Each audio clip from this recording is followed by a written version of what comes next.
നമ്മുടെ ഹാങ്ങിങ് പ്ലാന്റുകളിലൊക്കെ ഏറ്റവും ഭംഗിയുള്ള ഒരു ഹാങ്ങിങ് പ്ലാന്റാണ് നമ്മുടെ ഹാങ്ങിങ് വിങ്കാസ്. അടിപൊളിയാണ്. നിറയെ പൂക്കൾ നമ്മുടെ ഹാങ്ങിങ് പ്ലാന്റ്സിലൊക്കെ ഹാങ്ങിങ് വിങ്കൽ ഉണ്ടാകുന്നതാണ്. പക്ഷേ അതിൻ്റെ ഞാൻ കാണിച്ചിട്ടുണ്ടോ, ഇത് ഫംഗസ് ഇൻഫെക്ഷനാണ്. ചെടി ഇങ്ങനെ ഇടയ്ക്ക് ഒന്നൊക്കെ ഉണങ്ങിപ്പോകും. അപ്പോൾ നമുക്ക് ഒരൊറ്റ സൊല്യൂഷനേ ഉള്ളൂ. നമുക്കറിയുന്നത് സാഫാണ്. സാഫ് ഇങ്ങനെ നമ്മൾ സ്പ്രേയറിൽ കലക്കി എടുത്തിട്ടുണ്ട്.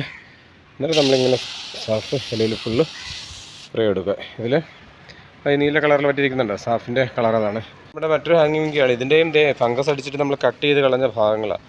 പക്ഷേ എന്നിട്ടും ഇതിൽ വലിയ പ്രശ്നമില്ല. എന്നാലും നമ്മൾ സാഫ് അടിച്ച് കൊടുത്തേക്കാം. നമ്മുടെ ഹാങ്ങിങ് വിങ്കകളിൽ എനിക്ക് ഏറ്റവും ഇഷ്ടപ്പെട്ടൊരു ഹാങ്ങിങ് വിങ്ക ചെടിയാണ്. കാരണം നിറയെ ഇതളുകൾ, മീൻസ് നിറയെ എത്തുകളുള്ള, നിറയെ ബ്രാഞ്ചസ് ഉള്ള ഒരു ഹാങ്ങിങ് വിങ്കയാണ്. നമ്മുടെ ചട്ടിക്ക് ചുറ്റും വളർന്നു വന്നിട്ടുണ്ട്. പക്ഷേ ഇതിലും ഇപ്പം നോക്കിയപ്പോഴത്തേക്കും ഇതൊക്കെ ശരിക്കും പറഞ്ഞാൽ ഒരു പെട്ടെന്നാണ് ഇതൊരു എഫക്റ്റ് ചെയ്യുന്നത്. അപ്പോൾ ഇതിന് വേറൊരു കളറാണ് ഇതിലും വന്നിട്ടുണ്ട്. അപ്പോൾ മറ്റൊരു വീഡിയോ ആയിട്ട് ഉടനെ വരും. Thank you for watching. By.